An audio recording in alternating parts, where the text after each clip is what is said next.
Hello everybody. आज हम बात करने वाले हैं हार्ट अटैक को कंट्रोल करने के लिए कुछ टिप्स ट्रिक्स के बारे में। हार्ट अटैक बहुत कॉमन बीमारी है, सब लोग जानते हैं कि हार्ट अटैक यानी दिल का दौरा एक ऐसी बीमारी है जिसमें सडन जान जा सकती है।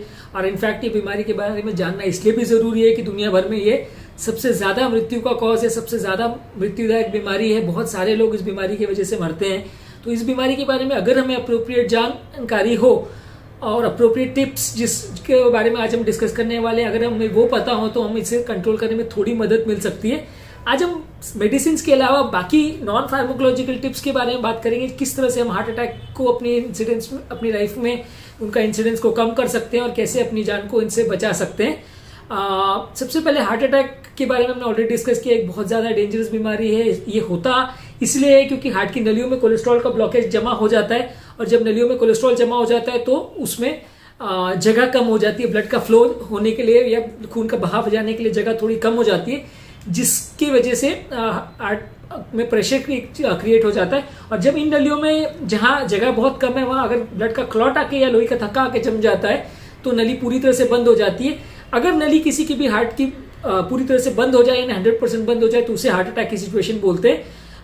हार्ट अटैक मेजर माइनर कई तरह का हो सकता है। अगर हार्ट की मेन नलियां या हार्ट की जो 3 मेन नलियां उसमें से कोई बड़ी नली अगर बंद हो जाए तो उसे मेजर हार्ट अटैक बोलते हैं। अगर कोई छोटी नली अगर बंद हो तो उसे माइनर हार्ट अटैक बोलते हैं। कितना हार्ट को डैमेज क्रिएट होता है उसके हिसाब से जज किया जाता है कि हार्ट अटैक मेजर है कि माइनर है। ज्यादातर हार्ट अटैक के बहुत सारे कारण या रिस्क फैक्टर्स होते हैं। ज्यादातर पेशेंट को बीपी, शुगर, कोलेस्ट्रॉल इस तरह की बीमारियां हो, या फैमिली हिस्ट्री किसी की हो, स्मोकिंग, अल्कोहल जैसे व्यसन हो किसी को, या लाइफ में बहुत ज्यादा स्ट्रेस हो, बॉडी का वेट बहुत ज्यादा हो, इस तरह के रिस्क फैक्टर्स की वजह से ही ज्यादातर लोगों को हार्ट अटैक आता है। और अगर इन सब रिस्क फैक्टर्स को अगर हम कंट्रोल कर सके और अप्रोप्रिएटली मैनेज कर सके तो हम हार्ट अटैक के इंसिडेंट्स को काफी हद तक मैनेज या कंट्रोल किया जा सकता है। ये टॉपिक व्यक्तियों के लिए इंपॉर्टेंट इसलिए है क्योंकि ज्यादातर लोग हार्ट अटैक के बारे में या तो जानते नहीं है, और जानते हैं तो उसके रिस्क के बारे में उन्हें पता नहीं होता, और अगर रिस्क के बारे में पता भी होता है तो उसे किस तरह से हमें कंट्रोल कर सकते हैं उस बारे में हम नहीं जानते हैं। सबसे पहला और सबसे इंपॉर्टेंट टिप है कि आपको हार्ट अटैक का कितना रिस्क है ये आपके लिए जानना जरूरी है। यानी कि it is important to know your risk, यानी कि आपका हार्ट अटैक के लिए आपके कितने रिस्क फैक्टर्स हैं, उनको किस तरह से मैनेज किया जाए। जब तक आपको यही नहीं पता रहेगा तब तक आप उसे मैनेज कैसे करेंगे। तो जैसे कि हमने डिस्कस किया कि BP, sugar, cholesterol, family history, ये सब हार्ट अटैक के रिस्क फैक्टर्स है। सबसे पहले कि आप में, आपकी बॉडी में, आपकी लाइफ में कितने रिस्क फैक्टर्स है उसको समझने की जरूरी है। तो इसके लिए जरूरी है कि अपना ब्लड प्रेशर रेगुलर चेकअप करिए। अगर आपका ब्लड प्रेशर हायर साइड पे है तो आपको, अगर ये पता है कि आपको ब्लड प्रेशर कंट्रोल करने की जरूरत है तो आप उसको मैनेज करेंगे तो आपको हार्ट अटैक का चांस कम हो जाएगा। शुगर लेवल्स को रेगुलरली चेक करने का जरूरत है। ज्यादातर ये शुगर लेवल्स को एटलीस्ट जिनको डायबिटीज का टेंडेंसी है उनको महीने में 4 से 5 बार करना चाहिए, और अगर जिनको टेंडेंसी नहीं है उनको महीने में एटलीस्ट 1 आध बार शुगर लेवल्स एटलीस्ट चेक करना चाहिए। रेगुलर चेकअप जो हेल्थ चेकअप कराते हैं उनको साल में एटलीस्ट 1 से 2 बार इसको चेक करना चाहिए। इसके अलावा ब्लड कोलेस्ट्रॉल लेवल्स को जांच करना जरूरी है। ज्यादातर ये हार्ट की नलियों की बीमारी जो है कोलेस्ट्रॉल से रिलेटेड होती है, ब्लॉकेजेस से रिलेटेड होती है। तो अगर आप ब्लड कोलेस्ट्रॉल लेवल्स को कंट्रोल करेंगे तो हार्ट अटैक के चांस को सिग्निफिकेंटली आप कम कर सकते हैं। फैमिली हिस्ट्री में आप असेस ये करिए कि आपके कितने फैमिली मेंबर्स को हार्ट अटैक का प्रॉब्लम है, कितने लोग को प्रॉब्लम इस तरह का आ चुका है पहले, और उसके लिए आप क्या उसमें कितने लोग आपके नजदीक रिलेटिव हैं ये जानना जरूरी है। ऑब्वियसली फैमिली हिस्ट्री अगर किसी की है तो उसके बारे में आप ज्यादा कुछ तो नहीं कर सकते, पर एटलीस्ट आपका रिस्क असेसमेंट हो जाता है।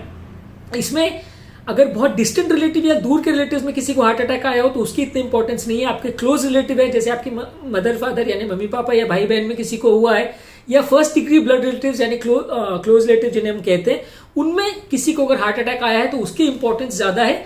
और खासकर अगर किसी को प्री मैच्योर हार्ट अटैक आया है यानी 45 की एज से पहले अगर किसी आपके क्लोज रिलेटिव को अगर हार्ट अटैक आया है तो उसमें जेनेटिक कंपोनेंट होने का ज्यादा चांस है। अगर किसी को 70-75 की एज में हार्ट अटैक आया है तो ज्यादातर वो एज रिलेटेड हार्ट अटैक ही है, तो उसको इतना इंपॉर्टेंस हम नहीं देते हैं जेनेटिक कंपोनेंट की असेसमेंट के लिए। बॉडी वेट जानना जरूरी है, रेगुलर बॉडी वेट को चेकअप करना जरूरी है। अगर जिनका भी बॉडी वेट ज्यादा है उनको हार्ट अटैक होने का, डायबिटीज या प्रेशर की बीमारियां होने का चांस ज्यादा है। किसी को अगर व्यसन है, एडिक्शन है, स्मोकिंग, अल्कोहल, टोबैको वगैरह लेते तो ये जानना जरूरी है कि इसकी वजह से हार्ट अटैक हो सकता है, और एडिक्शन स्टेटस को असेस करना जरूरी है। उसमें भी जिनको ज्यादा एडिक्शन होता है या कई तरह के एडिक्शन होते हैं उनको रिस्क कंपेरेटिवली बढ़ जाता है। इसके अलावा एक बहुत इंपॉर्टेंट रिस्क फैक्टर है लाइफस्टाइल और स्ट्रेस। अगर किसी का लाइफस्टाइल बहुत ज्यादा इनअप्रोप्रिएट है, बहुत ज्यादा स्ट्रेस है किसी की लाइफ में, जिसे हम टाइप ए पर्सनैलिटी कहते हैं। ये पर्सनैलिटी टाइप्स के लिए हम एक अलग वीडियो में डिस्कस करेंगे। लेकिन अगर जिन लोगों का भी टाइप ए यानी स्ट्रेसफुल पर्सनैलिटी है, जिन लोगों का जो हर बात में टेंशन लेते हैं, हर चीजों के बारे में सोचते हैं, बहुत ज्यादा अप्रिहेंसिव होते हैं, बहुत ज्यादा फ्यूचर के रिस्ट्रिक्ट होते हैं, फ्यूचर के बारे में बार बार सोचते हैं, ऐसे लोगों को हार्ट अटैक होने का चांस बहुत ज्यादा बढ़ जाता है। इस तरह के लोगों को मेंटल स्ट्रेस बहुत ज्यादा होता है, तो उनको इस तरह का रिस्क बढ़ जाता है। As compare type B personality, जो थोड़े से शांत रहते हैं, जो हर चीज में सेटिस्फाइड और मन शांत रखने वाले लोग रहते हैं, उनको हार्ट अटैक होने का चांस कंपेरेटिवली थोड़ा कम रहता है। रूटीन हेल्थ चेकअप जरूरी है। हम ऐसा नहीं कहते कि हर महीने आपको ब्लड चेकअप्स या हेल्थ चेकअप्स कराने की जरूरत है, पर एटलीस्ट साल में एक बार हेल्थ चेकअप्स होना जरूरी है, जिसमें कि मेनली बीपी, शुगर, कोलेस्ट्रॉल वगैरह के ब्लड पैरामीटर्स आप करवा लीजिए। और 35 वर्ष की आयु के बाद रिकमेंडेड है कि इको और ट्रेडमिल टेस्ट यानी स्ट्रेस टेस्ट हर 5 साल में एक बार होना चाहिए।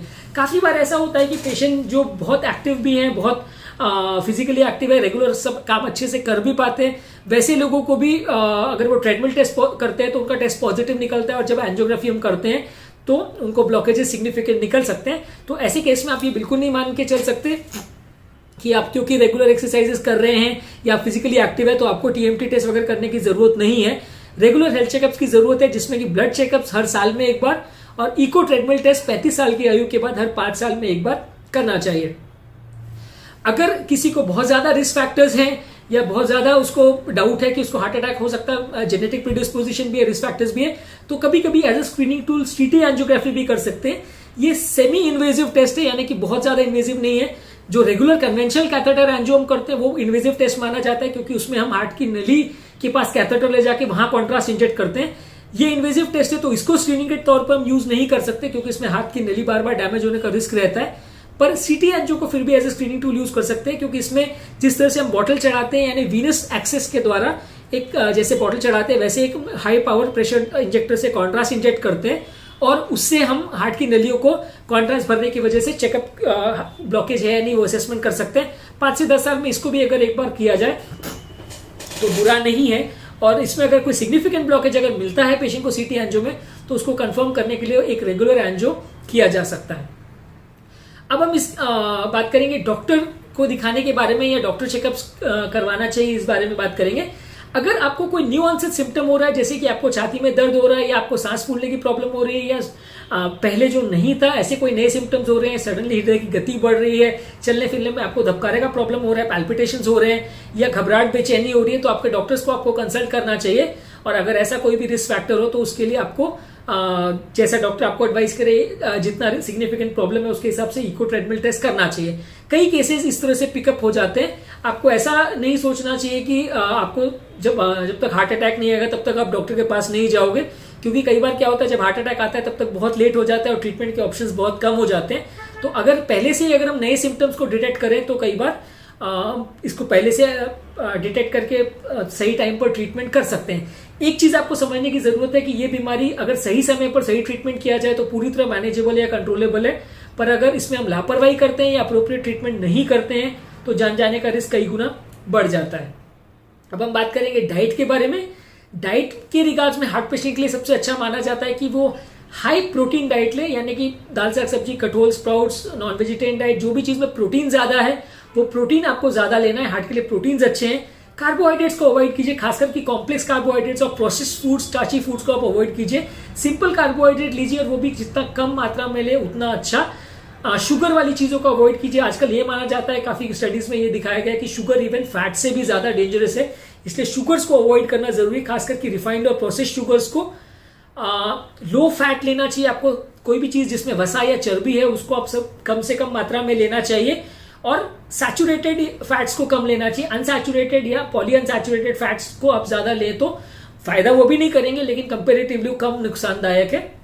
ज्यादातर प्लांट स्टीरॉल्स यानी प्लांट बेस्ड ऑयल्स जैसे सफोला, सनफ्लावर, कॉर्न ऑयल, इस तरह के ऑयल्स को आप ज्यादा यूज करें तो अच्छा है। Animal based oil except for fish oil, ये सारे डेंजरस होते हैं। अगर एनिमल बेस्ड ऑयल आपको यूज करना है तो फिश ऑयल फायदा करता है, बाकी सब तरह के एनिमल ऑयल्स थोड़ा नुकसान करते हैं। नमक आपको कम रखना है। नमक कम रखने का मतलब है कि आपका खाने पीने में जो भी आप एक्स्ट्रा नमक लेते हैं वो आपको काफी कम रखना है। नमक से ब्लड प्रेशर और हार्ट की नलियों का प्रेशर बढ़ जाता है, तो आपको कंपेरेटिवली कम रखना है। एक्स्ट्रा नमक आपको बने जितना कम रखना है। इवन सब्जियों वगैरह में भी जो आप नमक यूज करते हैं वो भी कम रखना है। खाने में ज्यादा से ज्यादा फाइबर डाइट होना चाहिए। हाई फाइबर डाइट से बॉडी के टॉक्सिन्स एक तरह से फ्लश आउट हो जाते हैं और आपका जीआई सिस्टम भी अच्छा रहता है और हार्ट के लिए भी काफी अच्छा माना जाता है। ज्यादातर होल ग्रेन्स यानी अनप्रोसेस्ड ग्रेन्स या सीरियल्स अगर आप खाते हैं तो वो आपके लिए ज्यादा अच्छा है। नट्स यानी ड्राई फ्रूट जैसी चीजें आप थोड़े अमाउंट में ले रहे हैं तो ज्यादा अच्छा है, ज्यादा अमाउंट में लेते हैं तो ऑब्वियसली उसमें भी ऑयल्स रहते हैं तो थोड़ा नुकसान करता है। तो इस तरह की चीजें अगर हम अपने डाइट में फॉलो करते हैं तो आपके लिए ज्यादा अच्छा है। अब हम बात करेंगे लाइफस्टाइल स्ट्रेस के बारे में। लाइफस्टाइल स्ट्रेस के लिए आपको मेनली ध्यान रखना है कि आपका लाइफ टाइप ए और बी पर्सनालिटी के बारे में आपने ऑलरेडी डिस्कस किया। आपको टाइप बी पर्सनालिटी का लेवल स्टेटस फॉलो करना है, यानी मन को शांत रखना है, ज्यादा एंजाइटी स्ट्रेस बॉडी लाइफ में नहीं होना चाहिए। जितना तक पॉसिबल हो मन को सेटिस्फाइड या शांत अगर आप रखेंगे तो हार्ट अटैक वगैरह होने का चांस कंपेरेटिवली कम हो जाएगा। एंजाइटी, डिप्रेशन, इस तरह की अगर बीमारियां हैं या इस तरह का आपका पर्सनालिटी स्टेटस है तो आपको साइकेट्रिस्ट को मिलना चाहिए। ज्यादातर लोग साइकेट्रिस्ट के पास इसलिए नहीं जाते कि उनको लगता है कि साइकेट्रिस्ट खाली पागलों के डॉक्टर होते हैं, वो सिर्फ पागल पेशेंट्स को ही इलाज करते हैं। ऐसा नहीं है। ज्यादातर अगर किसी को सिंपल एंजाइटी, डिप्रेशन या मन की कोई भी बीमारी है तो साइकेट्रिस्ट के पास जाने से, बिहेवियरल काउंसलिंग वगैरह करवाने से उनको काफी फायदा मिलता है। आपको फिजिकली एक्टिव रहना है। जितना आप फिजिकली एक्टिव रहेंगे उतना आपके लिए अच्छा। आप रेगुलर बेस पे अगर डेली एक्सरसाइज कर रहे हैं और हफ्ते में 5 से 6 दिन अगर आप डेली एक्सरसाइज कर रहे हैं, आधे से 1 घंटा डेली एक्टिव आप रह रहे हैं तो आपके लिए ज्यादा अच्छा है। जितना ज्यादा आप फिजिकली एक्टिव हैं उतना आपके लिए अच्छा है। Physical stress is good, mental stress is bad. तो आपको फिजिकल स्ट्रेस रखना है। जितना आप एक्टिव रहेंगे उतना आपके बॉडी और हार्ट के लिए अच्छा है और आपको हार्ट अटैक्स होने का कंपेरेटिवली चांस कम हो जाएगा। कई लोग ऐसा करते हैं कि किसी दिन बहुत ज्यादा एक्टिविटी कर लिया और किसी दिन बिल्कुल नहीं किया। कभी महीने में पहाड़ चढ़ के आ गए और बाकी पूरे महीने भर कुछ भी काम नहीं किया। वैसा एक्टिविटी करना कई बार डेंजरस भी हो सकता है। जिम भी हफ्ते में 1 बार गए, बाकी 5 बार नहीं गए, वैसा करना कभी कभी बॉडी के लिए डेंजरस भी हो सकता है। रेगुलर वे में, ग्रेडेड वे में अगर हम एक्सरसाइज को करते हैं और रेगुलर अमाउंट ऑफ एक्सरसाइज अगर डेली हम करते हैं तो वही बॉडी के लिए ज्यादा अच्छा है। किसी दिन कम और किसी दिन बहुत ज्यादा किया तो वो नॉर्मली उतना फायदा नहीं करता है। आपको अपनी वेट की मॉनिटरिंग करनी है। वेट मॉनिटरिंग, अगर आपका वेट बढ़ रहा है तो आपको उसका विशेष ध्यान रखना है और एक्सरसाइज और डाइट को कंट्रोल करके आपको वेट रिडक्शन करना है। वेट ज्यादा जिनका भी होता है उनको हार्ट अटैक होने का रिस्क बढ़ जाता है। इसके अलावा जो मॉडिफाइबल रिस्क फैक्टर्स के लिए हमने बात की थी, जैसे कि डायबिटीज, हाइपरटेंशन, वजन ज्यादा होना यानी ओबेसिटी, एडिक्शन अगर आपको है उनको कंट्रोल करना है, लाइफस्टाइल का स्ट्रेस और कोलेस्ट्रॉल लेवल्स, इस तरह के जो भी रिस्क फैक्टर्स अगर आपको हैं, जिसे मॉडिफाइबल रिस्क फैक्टर्स बोला जाता है, उसको आपको कंट्रोल करना है। क्योंकि ऑब्वियसली जेनेटिक प्रोफाइल किसी का ज्यादा है, एज किसी का ज्यादा है, ये सब नॉन मॉडिफाइबल रिस्क फैक्टर्स होते हैं, उसे तो हम कंट्रोल नहीं कर सकते। पर अगर मॉडिफाइबल रिस्क फैक्टर्स को आप जानते, समझते और कंट्रोल करते हैं तो आपको हार्ट अटैक होने का चांस काफी हद तक कंट्रोल किया जा सकता है। काफी स्टडीज ने शो किया है कि ऑलमोस्ट 90 to 95% ये रिस्क फैक्टर्स को अगर हम कंट्रोल करें, जैसे कि इंटर हार्ट स्टडी में बताया गया था कि 90 to 95% हार्ट अटैक्स यही रिस्क फैक्टर्स की वजह से होते हैं। और इनको अगर हम अप्रोप्रिएटली कंट्रोल करते हैं और इनके अप्रोप्रिएटली दवा लेते हैं तो अब हम अपने हार्ट अटैक के रिस्क को काफी हद तक कम कर सकते हैं। अगर आपको पहले अगर हार्ट अटैक आया है तो मेडिसिन लेना बहुत जरूरी है। अगर आपको पहले हार्ट अटैक आया है तो दोबारा हार्ट अटैक आने का चांस बहुत ज्यादा है। हार्ट अटैक के पेशेंट्स को लाइफ टाइम मेडिसिन लेना पड़ता है। ये मेडिसिन आपके कंफर्ट के लिए नहीं है, ये दोबारा हार्ट अटैक या प्रॉब्लम्स होने का चांसेस को कम करने के लिए। तो अगर किसी व्यक्ति को एक बार हार्ट अटैक आया है तो उसको लाइफ टाइम मेडिसिन लेना है। इसको सेकेंडरी प्रोफाइलैक्सिस बोलते हैं। ऐसे केसेस को डॉक्टर आपकी मेडिसिन प्रिस्क्राइब करते हैं और वो मेडिसिन आपको कंटिन्यूस लेना है, लाइफ में कभी बंद नहीं कर रहे हैं उनको। जब भी आप बंद करोगे तो जिसको एक बार हार्ट अटैक आया उसको दोबारा हार्ट अटैक होने का चांस वापस हो जाता है। इसके अलावा एक प्राइमरी प्रोफाइलैक्सिस होता है, यानी हार्ट अटैक आने से पहले दवाई लेने का रोल जब आता है। ये ज्यादातर हर पेशेंट में जरूरी नहीं होता और जिन लोगों को भी हार्ट अटैक नहीं आया है उनको बहुत ज्यादा दवाइयां नहीं दी जाती, क्योंकि प्राइमरी प्रोफाइलैक्सिस में उतना मेडिसिन से बेनिफिट नहीं होता। पर हाँ, कुछ सिलेक्टेड केसेस है जिनको मल्टीपल रिस्क फैक्टर्स होते हैं, उनको हार्ट अटैक आने से पहले भी खून पतला करने की दवा और कोलेस्ट्रॉल का दवा दी जा सकती है। रिस्क फैक्टर्स को कंट्रोल करने की मेडिसिन आपको लेनी है, जैसे कि बीपी, शुगर, कोलेस्ट्रॉल वगैरह आपको है तो उसको आपको कंट्रोल करने की दवा लेनी है। नेक्स्ट मोस्ट इंपॉर्टेंट चीज है कि आपको सिम्टम्स को रिकॉग्नाइज करना है। जब भी आपको सडन ऑनसेट कुछ सांस फूलने का प्रॉब्लम हो रहा है, सडनली छाती में दर्द हो रहा है, घबराहट, पसीना वगैरह हो रहा है, सडनली धड़कन बढ़ गई, आपको चक्कर आने लगे, आप कोई कारण से बेहोश हो गए, अगर इस तरह के सिम्टम्स अगर आपको हो रहे हैं तो आपको तुरंत आपके डॉक्टर को कंसल्ट करना है और एक ईसीजी एटलीस्ट आपको करवाना जरूरी है। क्योंकि एटलीस्ट 90 to 95% केसेस में ईसीजी हार्ट अटैक, अगर मेजर हार्ट अटैक है तो उसको डिटेक्ट कर सकता है। माइनर हार्ट अटैक में ईसीजी का डिटेक्टिव वैल्यू 50% रहता है, पर मेजर हार्ट अटैक में उसकी प्रिडिक्टिव वैल्यू काफी है। तो अगर आप कोई भी सिम्टम्स हो रहे हैं, खासकर अगर हार्ट अटैक का सिम्टम हो रहा है, तो उसको रिकॉग्नाइज करना जरूरी है। कई बार पेशेंट्स क्या है कि हार्ट अटैक के सिम्टम्स को एसिडिटी के सिम्टम्स के साथ कंफ्यूज करते हैं, क्योंकि दोनों में ही छाती में जलन और घबराहट जैसा होता है, एसिडिटी की फीलिंग आती है। तो पेशेंट को कई बार वो घर पे डाइजीन इनो वगैरह लेके अपने आप को कंफर्ट करने की कोशिश करते हैं, उन्हें लगता है कि ये जलन जो है वो एसिडिटी की वजह से है। तो ऐसे केसेस में कई बार जान जाने का खतरा बहुत होता है। तो अगर आपको सडन घबराहट, पसीना हो रही है और जलन हो रही है छाती में, जो अनयूजुअल है, जो नॉर्मली नहीं होता है, बेचैनी जैसी लग रही है, तो उसमें एसिडी मान के उसे घर पे नहीं बैठना है, तुरंत हॉस्पिटल में जाके ईसीजी कराना है। क्योंकि हार्ट अटैक के पेशेंट में हर आधा घंटा जो ट्रीटमेंट में डिले होता है, मृत्यु होने का चांस 8% के हिसाब से बढ़ते जाता है। तो इसलिए हार्ट अटैक के पेशेंट में टाइम का बहुत ज्यादा वैल्यू है और आपको बने जितना जल्दी आपको उस सिम्टम्स को रिकॉग्नाइज करके तुरंत हॉस्पिटल पहुंचना है और मेजर हार्ट अटैक के केस में तुरंत नली को खुलवाने का ट्रीटमेंट करना जरूरी है। इसके अलावा अगर अक्यूट सिचुएशन में अगर आप कहीं फंस गए या आपको सडनली घबराहट, पसीना या प्रॉब्लम्स हो रही है, तो तुरंत आप उसको रिकॉग्नाइज करके हॉस्पिटल जाने की जरूरत है। आपको ऐसे सेंटर को रिकॉग्नाइज करने की जरूरत है जहां आप तुरंत जा सके। कई बार क्या होता है कि हम जिस डॉक्टर को रेगुलरली दिखा रहे हैं, भले हम किसी पेट रोग के डॉक्टर को दिखा रहे हैं या किसी हड्डी के डॉक्टर को दिखा रहे हैं, क्योंकि हमें उस पर ज्यादा ट्रस्ट होता है, तो हम सबसे पहले उसके पास जाते हैं और वो हमें किसी और के पास भेजता है, जिसमें सिग्निफिकेंट टाइम वेस्ट होता है। तो आपको एक सेंटर ऐसा रिकॉग्नाइज करके रखना है जहां पे हार्ट से रिलेटेड फैसिलिटी है, और कभी भी अगर हार्ट अटैक का डाउट हो रहा है तो आपको डायरेक्टली उसी हॉस्पिटल या उसी सेंटर पे जाना चाहिए। क्योंकि आप किसी थर्ड सेंटर पे जाते हैं और वहां से आपको वहां हार्ट के सेंटर पे रेफर किया जाता है, तो उसमें on an average Indian settings में आधा से 1 घंटा मिनिमम वेस्ट हो जाता है, जिसमें जान जाने का रिस्क कई गुना बढ़ जाता है। और कई लोग ये ट्रांसफर टाइम या ट्रांजिट टाइम में ही हॉस्पिटल या एम्बुलेंस में ही मारे जाते हैं।